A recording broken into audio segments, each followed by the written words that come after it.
Hello, I'm Soycat and welcome back to the second channel geography video. This seems to be everyone's favourite second channel series where I talk about geography and the world and stuff. And today I'm going to be talking about another empire. That's right, I'm always fascinated by even the concept of empires, the fact that European countries kind of just went out there, took land, and now it was theirs. And in a lot of cases, because it just hasn't gotten around to going back to them, there are just lots of countries like the UK, France, Spain, Netherlands, Denmark even, that just have these giant overseas possessions that they just haven't gone around to leaving or that they keep as part of their territory for a whole bunch of reasons, and that's really interesting to me. But what's also just as interesting, because almost every European country has one, is the fact that Germany notably does not anymore. And although you can look into that question and kind of answer it simply with like, oh yeah, they lost a couple of world wars and that'll lose you some territory, I do want to go a bit more in depth into what used to be German today, because it's quite interesting to me the fact that there are so many territories that used to belong to Germany less than 100 years ago that pretty much have no German influence today, and that you could probably be quite surprised to hear that this used to be German in a lot of these cases, again, if you have no knowledge about this like I did before. So I figured why not talk about it and share it in today's videos. Hopefully you all do enjoy it. Let's get straight into talking about Germany. So Germany, just in case you don't know the country,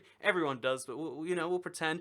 Germany is the most populous European country with about 80 million citizens. It's at the very center of Europe. You can argue it's Central European or Western European. It's where East meets West, really, because you go from Poland to France, across from Germany. It's a giant country. It's one of the most popular, the most populous in Europe, if you exclude Russia. The most populous in the European Union, at the very least, I should say. And it's also a very diverse country. The difference between the very south, which is quite Austrian, and the very north, where there's like loads of Danish exclaves, is quite fascinating. So given that it has such a large and diverse population, you'd assume they'd have like some island somewhere that like have French-speaking people, or like, oh yeah, they just own this island over there, or this thing over there. But that's actually not the case. And the reason for this, or at least the largest reason for it, is again, you can easily answer with, oh yeah, there were a couple of world wars, and if you know your history, which I mean everyone knows, that's like the basics, right? Germany did quite badly in both world wars, as it turns out, both one and two. There was a rematch, and they tried again, and they did quite poorly in that one. And as a result of both those things, they lost territory both times. So at the with the Weimar Republic. So actually, this is gonna be an interesting one because we're gonna go backwards, right? So this is what it looked like after World War One as the Weimar Republic until 1933, when things got a little bit Nazi. As you can see, this is Germany right here. It's mostly the same shape as it is right now. It just expands a lot more into Poland. And also, there's this interesting exclave right here. I always found this exclave to be quite fascinating because it was called, East Prussia in a lot of cases when you look it up. And it's like, so that's interesting, the whole Prussia thing. But also, when you then looked at a map, it actually turns out that some of that is modern-day Poland. So like, oh yeah, they gave some Poland back to the Polish. That makes sense. But also, some of it is modern-day Russia. So I wanted to talk about that bit first because, again, if you're curious as to how it became an exclave, it's because, again, they lost some in World War II. Then they lost more, in World War I. And then that became an exclave, and then they lost it altogether, and that's why you don't know if it is German today. So yeah, the interesting cities here are Gdansk, and they are Kaliningrad. Kaliningrad was known as Königsberg, and it used to be full-on German, like Germans used to live there and stuff, and Gdansk used to be known as Danzig, which is why if you ever read history, you'll hear about, the free city of Danzig, or like Danzig this or Danzig that. That's because the German name for it, as I'll show you on German Google Maps, so everything's different here. As you can see, it's actually Danzig. So just an interesting little fact, although Kaliningrad, or Königsberg used to known, has actually changed to Kaliningrad even in German. And the reasoning for that is because it really has changed as a place altogether. Again, this place used to be East Prussia, it used to be very, very German, but the reason this switched over is because at the end of World War II, when the Soviets are marching across Eastern Europe, reclaiming all this territory, they actually decided to take this too, and they forced out all the Germans. They expelled all of the Germans, which is, it's a really horrifying story. I'd love to tell it sometime. Well, that sounds bad. But, I'd love to tell the story of Kaliningrad sometime because it's just one of these places that's like, how is that a thing that happened just this time ago? But yeah, Kaliningrad used to be known as Königsberg, which, if my German does not fail me, I believe means King Mountain or something like that. It used to be known as Königsberg, and it used to be this exact same place, just a little bit larger and filled with Germans. But now it's a Russian city. It's Russia's exclave that causes some weird issues because it's surrounded by both EU members and NATO members. Confusing stuff goes on here. But this used to be known as East Prussia. So this is the first notable like German Empire thing that was like really German, that wasn't theirs. The other one is like parts of Poland. In fact, lots of Poland has Germans in there right now, or had lots of Germans at least at one point, Danzig being another notable example, and these turned into free cities and then just into Poland as a whole, because again, World War II, World War I, you lose lots of stuff in Europe when that happens. So all of what is modern day Germany kind of is quite German because they could only take so much. Even, so the French, there's a lot of parts of my head went missing again. Do you need to see my face in these videos? Let's just assume not. Like, my chest is good enough, right? So, yeah, basically, this is interesting because a lot of, France, or at least Eastern France, actually, and bad directions. A lot of eastern France is quite interesting because there are parts of this, this little part right here, you might assume like, oh yeah, that's where people speak French, that's where people speak German, but because these parts have gone back and forth so much, it's quite interesting because there's a part of France, Colmar, I think is the example I found, where there's people who live there, they speak a variant of French most French people have problems understanding, and it's a lot more like German, so Germans can almost understand them better than the French. A lot of people still speak German to this day in parts of France, because again, that border isn't quite natural, it changed a lot after the World Wars, because they got some concessions, and interestingly the other way, the Saarbrücken and the entire territory of the Saarland, which was very, very, it's resource heavy for lots of reasons, used to be under French control until, again, astoundingly recently, I think like less than 50 years ago, they had to have like a referendum on it, where like they could stay a part of France, they could be their own thing, or they could be Germany, but they decided to join Germany one more time. So yeah, that's just another fascinating little story before we go again. So Germany lost lots of territory in Europe, but what about their colonial empire? The British didn't just, take over Europe. In fact, we didn't do that. The French didn't bother with that. They went overseas. They went to all these other countries and they did that. So it's interesting because North America is notably missing off German colonies, because the reason Germany didn't have as many colonies as these other countries is because they didn't unify until 1870. This concept, looking on the map and seeing somewhere called Germany, or again in German, seeing somewhere called Deutschland, is actually a fairly recent, or at least somewhat recent idea in terms of countries. Until 1870, it was a giant collective of different countries. Otto von Bismarck, a very popular and very, I think, again, look him up sometime. There's a lot of fascinating facts about him. But Otto von Bismarck actually, again, he combined the country, made it one thing to fight against neighbors, made it an economically productive country. Just to give a fun fact, because I read an entire ridiculous long maybe for an hour and a half about him once, because he was vehemently anti-socialist, but socialists were doing quite well in Germany, so he implemented a mini bit of socialism to keep the socialists out. That might sound ridiculous, but it worked in Germany during his rule, and there's a lot of crazy stuff like that he did. But yeah, he was very against the idea of colonies, and even if he wanted to, before Germany was unified, you wouldn't have been able to, because when Germany wasn't a unified country, unifying to create a navy to go overseas to colonize stuff, it just wasn't a real idea. So after they came together in 1870, they did decide, let's start doing this, let's start having colonies. Every other country in Europe is doing their stuff, but let's do it. But by that time, 1870, a lot later than the North America has been colonized, so they didn't get much North American stuff going on. And in fact, most of Africa, even by that point, had been a part of the British Empire or the French Empire or whatever. So it's funny because they had 3 separate colonies in Africa, which are now 15 separate countries, or I think it's 12 separate countries. But they had 3 separate colonies in Africa. But it was, it's interestingly, Bismarck himself was not in favor of them. He said, let's do this, and then said, let's back out. And it's even been known a few times, a lot of famous German quotes where it's oh yeah, we got into the game so late, the scramble for Africa so late, that most of the good bits were taken. So we were left with, some of the undesirable bits. But in spite of that, Germany did actually Germany did colonize, like I said, 3 different parts of it, and they're all they kind of did well under German colonialism. If you can read back to both sides, saying that, oh yeah, well, because they colonized Africa, that's how the Nazis came to power, because it cemented the white people being the best thing. But the other side of it is they did actually, develop the local economies, they outlawed slavery, they actually, introduced railroads, and that's why a lot of the countries under German rule do quite well today. So examples, in case you're curious, there's 3 of them. I've got a list here just to make sure I get it right. There's German West Africa, which is Nigeria, it's Chad, it's the Central African Republic, it's Cameroon, if I'm not mistaken, it's Togo, Ghana, and those countries made up the first one right here. I'm missing one. It's Guinea. That's what I was missing. So it's all of those countries.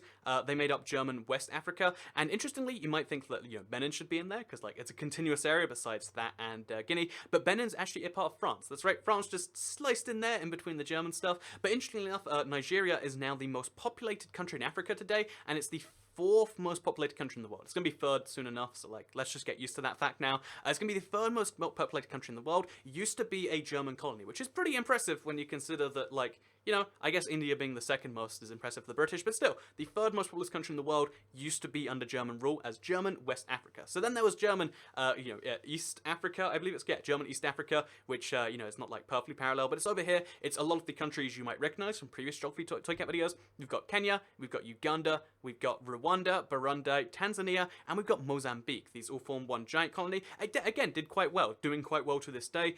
Kenya with Nairobi, a lot of tourism goes in there.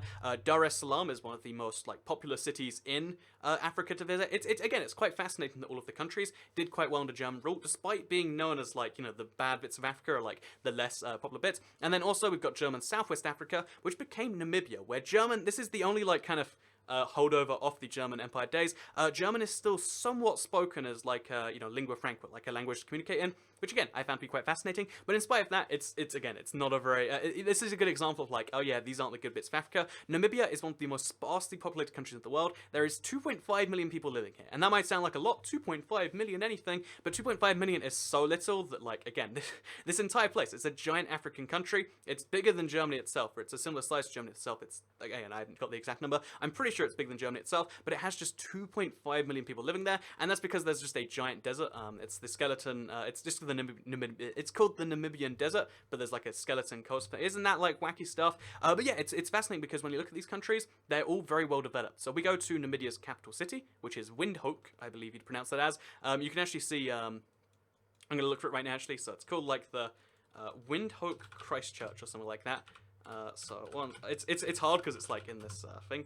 So I think like, there we go. So it's Christus Church thing, and it's found just over here. I feel like this is a really great example of just like, oh yeah, you think of Africa as being like deserts and stuff, but it's really, in lots of parts, in particular the German parts, doing, like, again, look at this place. It's like a real city that could be in any country, except it's in Namibia, one of the most sparsely populated country, but still doing quite well. And here's like a German church. Again, it's a Christian church, which is interesting and stuff. But yeah, that is this place right here. There's even some stuff going on in the background, or maybe that's just a stain on the camera. I can't tell. But yeah, so that's the Independence place right there. That's I think that's quite fascinating, and that's a thing that you'll find in German Southwest Africa. So there's one other notable colony, because there was a lot of them. We can't go through all of them today.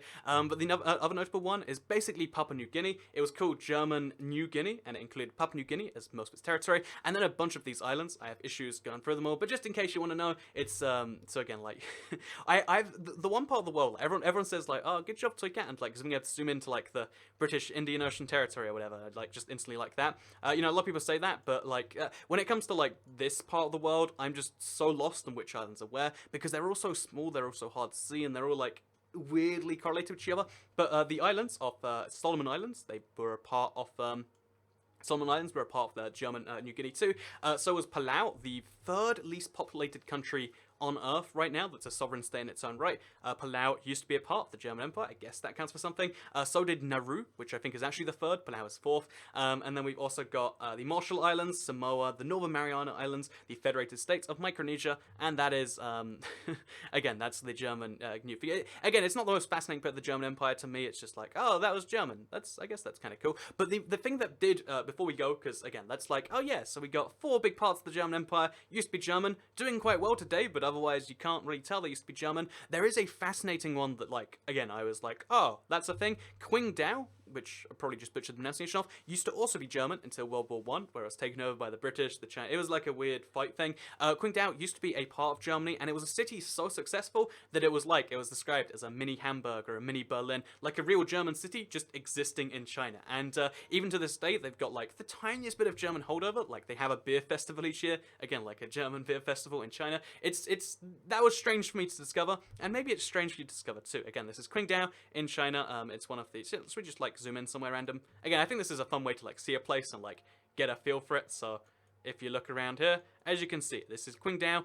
This used to be German. That's right. This place. This looks like a stereotypical like game environment. I should go to Qingdao sometime. But no, my point here today is there's a lot of parts of the world that used to be German. This is just one of those like examples of like, whoa, that's a weird thing. And they're not today because they lost it over time. But has that harmed them as a country? Again, I feel like you might expect that some of the might of France today is the fact that they still control like this French Guinea. They still control the Reunion Island. Like Reunion's such a powerful island, right? But the reality is when there are countries nearby them doing better. Again, Germany does better than France, I think is fair to say. You might argue that these are just pointless, like holdovers of a previous day, and I think that's like the best example to look at that, because Germany lost all of its empire so much time ago. You can look at it maybe as a case study of like, do you need modern day territories or not? And also because they had a different style of governing their territories, where it wasn't about like extracting profit, it was more about development. Was that better for the countries involved? And I think that's at least something interesting you can get from this. Again, they did bad things, they deserve to not own those colonies anymore, but now they're a case study as to whether you need them in the future. Does the United Kingdom need to keep a hold on my favorite one is like the St. Christian, South Georgia and the Sandwich Islands. Does that need to be something that they own with a population of 30? Is that like strategically really important. It's always one of those things, right? So, yeah, anyway, that said, I hope you will enjoy this video. I might do some more Empire videos, actually. You know, this is the one time I'll ask, like, do you want to see more of these? Because I have some fun, like, going through and researching them. I'd also recommend, again, Bismarck was a fascinating character to look up. I honestly only was interested because in Age of Empires, in Civilizations, you don't play as Hitler in most games, you play as Bismarck, and I was curious, like, you know, Hitler's the most famous German leader, why not him? And it turns out Bismarck did a lot to actually make Germany a thing. You know, in a way, like, even though Hitler was impressive for a bit to Germany, because he messed up and kind of lost everything, that means that he wasn't as impressive, and I'm just going to keep rendering. So I hope you enjoyed the second channel. Don't care. Bye.